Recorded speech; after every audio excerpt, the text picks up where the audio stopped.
Welcome everybody to another episode of Whitechapel Throwdown Breakdown. This week will be in week 12, which will start up the divisional matchups for the final 3 weeks of the season. We'll be discussing last week's results from week 11, performers of the week, so players of the week, the playoff outlook and paths, and we'll have a special guest joining us too. So we'll get right into the special guest. We have Kellen here, current league leader in Whitechapel Throwdown, currently sitting at 8-3, and we'll be having him on the show today. So, Kellen, how you doing? I'm good. How are you? Doing great. Good to have you. We'll jump right into it, and we'll talk about the Week 11 results. So last week we had, we'll kick it off with you. You defeated Jeff, which raised your record to 8-3. Currently have a 2 game lead on each player, 3 game lead on me. Currently sitting at 8-3. You're 3-0 in the division. You defeated Jeff last week. Last week we also had Carter defeat Orrin, which was the closest matchup of the week, which was 12.4 points. Troy Jr., so me, defeated Shane, which was the biggest blowout of the week at 50 points, 0.85. And then Troy Sr. defeated Wade. Last week we did have two playoff totalities, I guess. I don't know what you'd call it. We had Kellen clinch a playoff berth officially. Will be making the playoffs. Division title still in limbo mathematically, but it's looking pretty good for you. We also had Troy Sr. eliminated from the playoffs. So I guess, Kellen, with that in mind, since you clinched a playoff berth, you're the first one in the league to do so this year. How's it feel to, with 3 weeks to go, you're already secured a spot in the playoffs. You'll be sitting in the promotion division again next season. Just want to know, I guess, how's that feel for you? Feels great. Knowing that I'm the best in the league. Simple as that. Sometimes it is as simple as that. And I mean, last week, yeah, you had the highest scoring tight end. Brock Bowers scored 31.3 Oh, there points. it is on her Um, desk over there. but yeah, it Come must at be that. great knowing that you've only lost 3 times Look, in I'm 11 okay, games. back. So yeah, looking forward to just keeping that momentum Ellen. going. And I'm sure What? technical difficulties. Yeah. Get out of here. Bye, Leave Troy. us Why are you alone. guys on the Zoom? Yeah, We're because doing I'm the football busy. I'm thing. working. Fantasy football. What fantasy football thing? The like thing. Like the thing he posts. Are you doing an interview for it? Kind of, Yeah, I guess. Yeah. yeah. Get out of here. Yeah, Carter, get out of here, he says. Get your weight up if you But want one. Get Troy. out of here. Get out of here. He said bye. Gosh.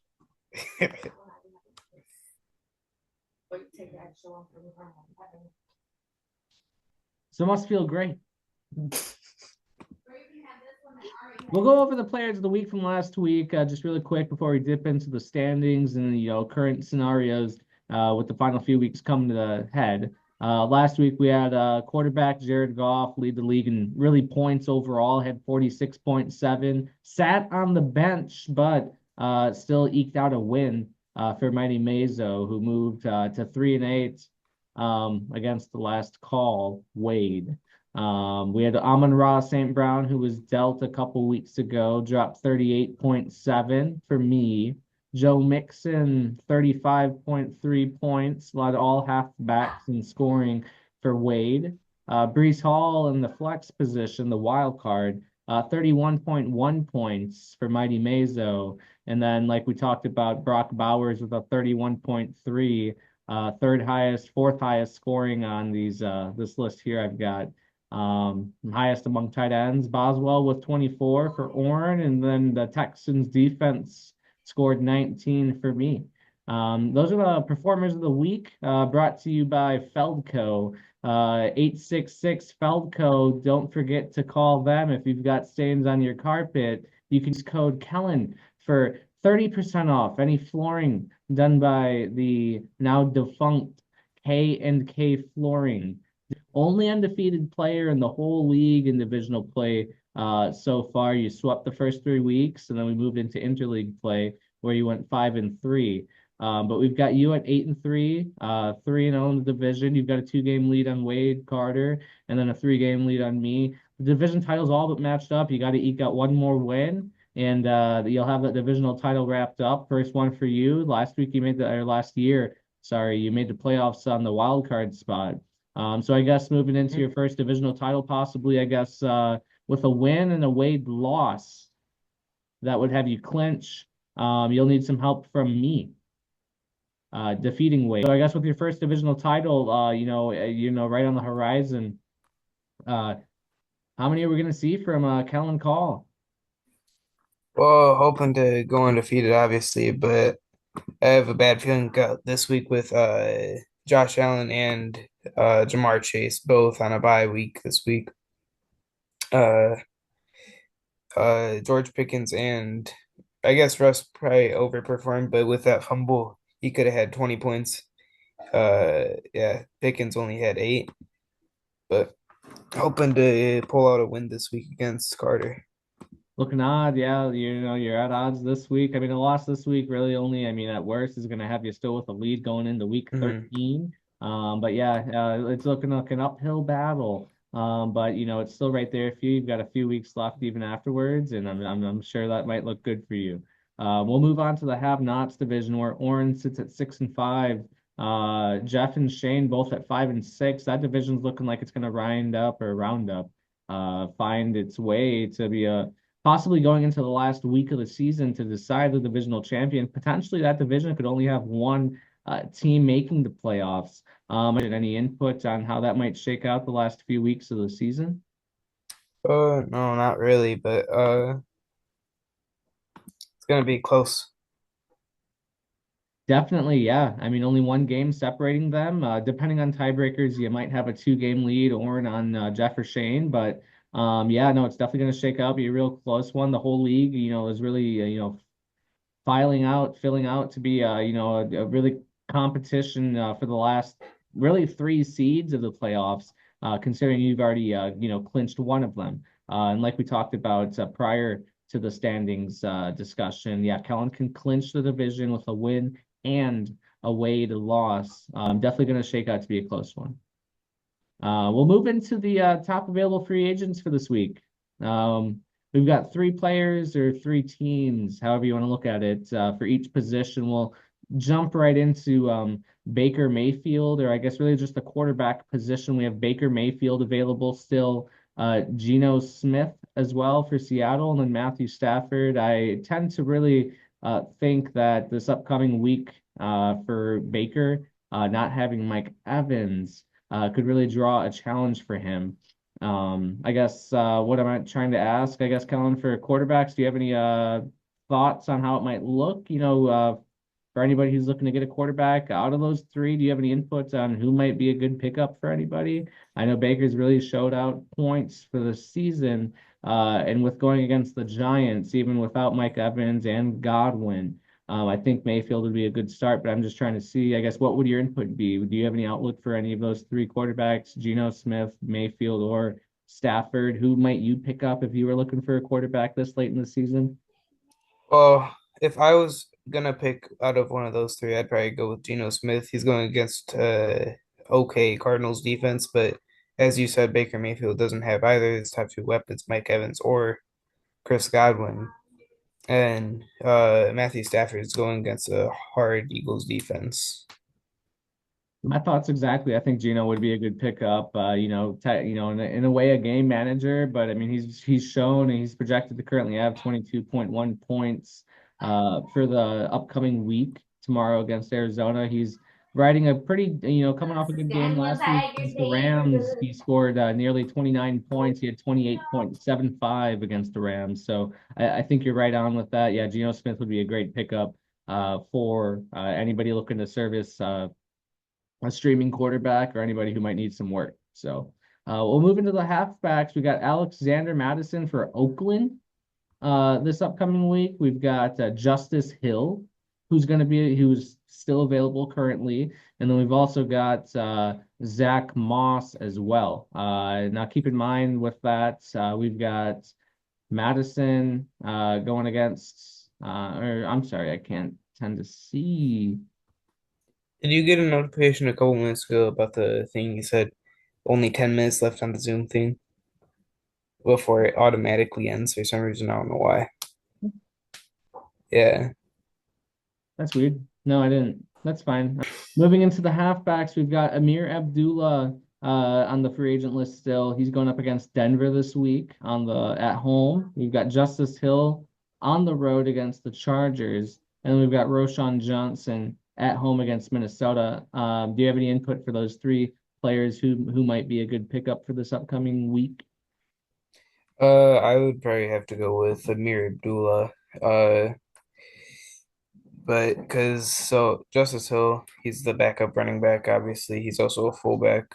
But he's the backup to Derrick Henry, who's getting a lot of carries. And then Roshan Johnson, backup running back, also to DeAndre Swift, and he's also going against Minnesota, who's an amazing run defense this year.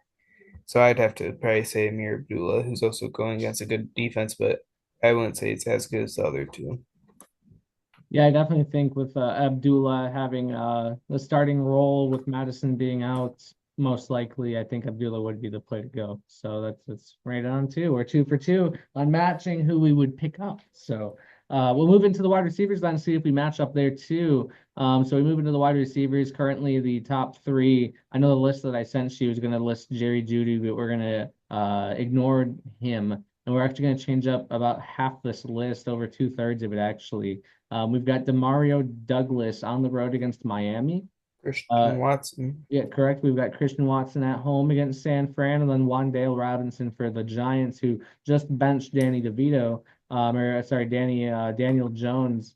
And Um, cut him too. correct. Yes, he was cut. We've got Wan'Dale Robinson as that third option to pick up. So I guess of those three, no bias aside, I know it's hard to forget about. Any input with the wide receivers or Me personally. So Demario Douglas, I wouldn't say would be who I would pick up. He's with a rookie quarterback, but the rookie quarterback, what's his name? Drake May? Yeah, Drake May. Yeah, he's been good this year, but they're going against a tough Miami defense. I also wouldn't say Christian Watson. He's going against good defense, good couple good corners. Talanoa Hufanga, one of the best safeties in the league. And then Wan'Dale Robinson is who I would pick up against a weak Tampa defense. Just traded. No, wait. Was it? No, Marshawn Lattimore thing. Never mind. Scratch that. I don't know why I said they traded someone. But I would probably have to go with him, with Tommy DeVito as their new quarterback when he showed good flashes last year. So I would probably have to go with Wan'Dale Robinson this week for the wide receivers. Playing the matchups, I see. Playing the matchups. Not a bad pick. We'll disagree on that. I think Demario Douglas would be a good pickup against Miami. Despite going against a good defense, he's been getting good targets. A lot of times you'll have a rookie quarterback too, where yeah, going on the road and playing a good defense should be a recipe for disaster, but you'll have instances, especially when you play the Packers defense on the road, that's a good thing. So, less film is good sometimes. And yeah, I would lean towards Demario Douglas, but I totally see where you go choosing Wan'Dale. So we'll move on to the tight ends. So this upcoming week, we've got I know the list that I sent you is going to list Taysom Hill available as the top tight end available, and I really don't think that he'll. I know he can play as a tight end. I don't think he's consistent enough to start, but he's on the list. We'll go at Taysom Hill. We're gonna just reference this list that I sent you of Taysom Hill, Cole Kmet, and Mike Gesicki. Of those three, I guess do you have any input regarding any of those three? I know it's just two tight ends and then a quarterback hybrid player there. But I guess who would you feel comfortable picking up any of those three? Matchup wise, I know tight ends are hard to come by, but anything? Uh, Not really, but if I had to pick up one of those three for this week, it would probably have to be Cole Kmet. Yeah, that's where I land too. Despite going against a good defense, usually tight ends Hmm. are slow, be able to, feast. against that defense. He's been very Especially with the wide receivers he has too. right. Get him more open, right? Yeah. Right. And I know he's coming off, like a pretty disappointing, 5 game stretch, 4 game stretch, however you look at it, 5 week stretch, but only totaling, 4.4, no points against Arizona, 3.3, and then 7.2. So it's been pretty rocky for Cole Kmet, but I think if I had to pick someone else, it'd be him, just knowing the potential he can provide. So we'll land on the mark with that one too. Kickers. So this is a fun one coming late in the season. I think streaming kickers is a good option to always do. And this list that I'm going to read off the top three that Yahoo's providing is Jake Elliott at home against the Rams, Jason Sanders on the road against, or I'm sorry, at home against New England, and then Austin Seabird's at home against Dallas. Of those three kickers, if you had one on the bye this week, would you, I guess, of those three, Kellen, do you have any input who you might stream if you were looking for a kicker this week of those three available players? Yeah, I would probably have to go with Austin or Jason Sanders. He's been on a not so great offense this year. Hope so as long as they can get into that enemy territory and just get some kicks up. And then they're playing against a decent defense with New England. But yeah, that's who I'd have to take if I was gonna take one of them. Not bad, not bad. Orange cat. And then defenses, we have Miami as well at home against New England, Washington at home against Dallas, and then Tampa featured again on the road against backup Tommy Cutlets. Of those three teams, who might you look to stream this week if you were looking for a defense? Uh, yeah, I'd probably have to go with the Tampa Bay defense against the Giants. Against his first start this season, Tommy DeVito. And they've been a pretty decent defense this year. And yeah, that's just who I'd have to go for. That's what I'd go with too, especially when you're going against a new defense, or I guess new quarterback, I should say. Yeah, we'll have film on him too. I think that'd be a great start this week. So appreciate the input, Kellen. We'll move into just a couple questions I have for you, and then we'll move into just one more or two more segments, I guess. Just a couple questions I had for you. Are you able to talk on, I guess, the past couple seasons, this one and last? What's been different, I guess, just regarding being able to make the playoffs the past couple seasons? Anything that's really sparked or clicked in your head that has made that happen and a possibility for you? Not really. Yes, Josh Allen's always been part of my team. But him and Jamar Chase, very high scoring players almost every week. Though I guess those are mainly the only reason I've been doing amazing. And then also the weapons I put around them with Jonathan Taylor, Brock Bowers, Kyron Williams, making those some trades to get to those people. But other than that, not really. So in other words, just get good, Yes. right?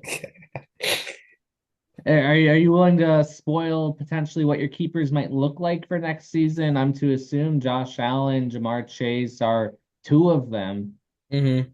I'd probably have to go with those two. Then I don't know for sure the third yet, but probably between Kyron Bowers and Jonathan Taylor. Definitely. Yeah. We'll have to keep that in mind just heading into next season. Definitely might impact how the off season is going to look and other potential keepers and knowing what's going on. So appreciate the insight, Kellen. We'll move into just one last thing, just projections. And then I just want to have a couple other things just to mention to you, and it'll be good. So for week 12, I just want to talk on the matchups for week 12. We've got Troy Sr. against Jeff. Keep in mind, Troy Sr. is eliminated, and Jeff is still, fighting for that playoff spot. He has yet to miss the playoffs in back-to-back seasons. He also has yet to make the playoffs in back-to-back seasons. He's in the relegation division. This is a big week for him. Do you see how that might shake out between Troy Sr. and Jeff this week? I probably have Jeff winning it. Or Troy Sr. is not starting most of his best players in Goff. And then he also has Devontae and Brees Hall on a bye. And then yeah, I'd probably have to go with Jeff. Jeff would be currently, you'd be matching up with a computer right now. Yahoo has Jeff at a 7 point win right now, 116 to 109, currently without any modifications to the lineup. We'll have to see how that shakes out. It's a big week for Jeff, and honestly, it looks like Troy Senior is going to be phoning in the rest of the season, just vying for that top pick. So we've got Jeff over Troy Senior for this upcoming week. We also have me, Troy Junior, against Wade. Briefly touched on that earlier. A loss this week for me would be detrimental to my playoff odds. Currently, Yahoo has that as a 6 point win for Wade. Any projection there? I guess who do you see winning this game? An inferior opponent to you, but very equal to the both of me and Wade. Do you have any? I guess what's it looking like in your eyes? Who might come out on top that week this week? I would probably have to go with you, honestly. Patrick Mahomes is going against a weak defense, but he's struggled all year basically. He has had a couple really good games, but most of the other time it's been like teens to mid 20s. Sam Darnold's going against a okay defense in Chicago, but I'd probably have to go with you, I, though. I paid him to say that. We'll move on to Shane against Orn. Both separated, like we talked about earlier, just by one game. Currently, it's looking like a 50-50 split, 114 to 113. Shane on top. Who do you think is coming out with a W this week between Shane and Orn? Yeah, I'd probably have to go with Shane here. Uh, with Lamar Jackson, Saquon, uh, just a hard team to stop, really. Yeah. For sure. And then this week, I know we already talked about it a little bit, and you mentioned it's looking bleak for you this week, but you'll move on to the next last 2 weeks of the season, just between you and Carter. I know you want to win, but odds are looking pretty slim for you, already having some players played with disappointing games, and you're, projected to lose by 15 currently. You got a couple of your top players on a bye. Do you think you can eke this out, or are you already moving on to the week 13 against me? I think it'll be closer than what the projections are saying with 15, but I think I'd probably lose by like 5 points. So a loss, but one that won't shake your season too much. And like we talked about, Mm-mm. you've already clinched that playoff spot. It's not going to be the end of the world if you lose this week, especially with the talent you have off this week too. So appreciate the Mhm. insight, Kellen. We'll move into just one last segment and we'll log off together. We have some fan mail from a couple people close to you in your life. We'll start with fan mail from Mariah from Mount Horeb, Wisconsin. She writes in, she says, hi, Kellen. Would you rather be in the world of your favorite video game or be in the world of your favorite movie? Big fan. Love your work.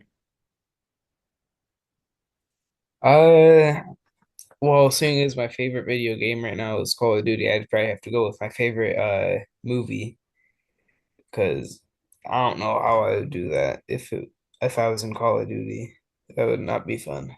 You would have to kill or be killed, and I don't blame you. So I guess Yeah. I'll ask this part. What is your favorite movie? Uh, Saving I don't know. Ryan? I've never watched it. It's a war movie. Yeah, I know. No, yeah, I can't think of my It favorite doesn't movie off matter. the You top of just my don't want to head. be in that situation. I hear you. I hear Hmm. you. We'll move on to this would be from 47-year-old uh Killy. I think there's a typo on the name, Killy Kale. She has a few questions for you. She says it's a three-parter. They don't connect, but it's three separate questions. She asks, do you think changing your team name has helped you this season?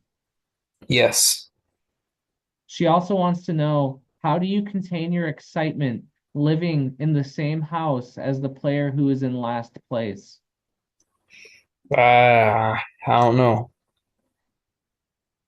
It must be a different environment for sure. Yeah. Last question that oh, I'm sorry, Kelly call has. Do you think your mom cursed you with that old team name? Yes. Questions answered. We'll move on So one last fan written mail. This is from Lexus. Very attractive. Do you feel that being the youngest in the league plays a part in your success? Uh, I mean, probably I probably have the most time to like look at stuff like this. Research and figure out the matchups. Yeah, I totally hear that. Hmm Totally hear that. So we'll go with yeah. That's the last fan written one with a name attached. We do have an anonymous letter written in. This comes from, it's not dated, it's not written who this might be from. This reads, Hi, shitter. I hate all of your roster moves and can't believe this team is yours. You don't deserve this. Know that these last 3 weeks will show what team you have. It's terrible. Tread lightly. If it's not this season, I'll be making sure you're not competing in the playoffs in 2025. Keep this in your mind and don't forget. I hope you fail and I wish you have no successes. Do you have any words for this anonymous written letter? Uh, no, but I do have an idea of who it might be. I'm not gonna spoil that, but uh, I mean, just know that you're below me right now, and I don't think you should be talking if you're only 6-5. Understood. I'm sure they'll see this video and I'm sure they'll definitely take that to heart and definitely Mm, understand it. I guess with that in mind, Kellen, appreciate the time. We look forward to exciting last few weeks of the season. Definitely see how the playoffs are going to shake out, and appreciate you being able to join us this week. I yep. guess with that, we'll sign off for this week's Whitechapel Throwdown breakdown and discussion. This is Troy Call signing off with the guest of Kellen Call. Until next time, stay See safe. ya. Bye. I don't know.